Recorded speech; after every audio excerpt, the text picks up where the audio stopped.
and welcome on the YouTube page of Association of Regional Tourist Guides of Slovenia, ARGOS. My name is Neža. I'm a local guide in Bled area under the brand name Around Bled, and today I'm going to present something traditional, Slovenian breakfast.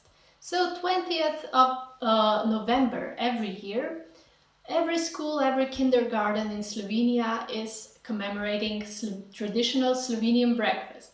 That of course consists of local ingredients, nothing but local, and the very typical ones. So to start with, of course, it's the local butter, which we churn into such beautiful shapes. Then of course we have milk, apples that grow practically in every house, and of course then honey. So these are very healthy ingredients of Slovenian breakfast, and today is the day to try it.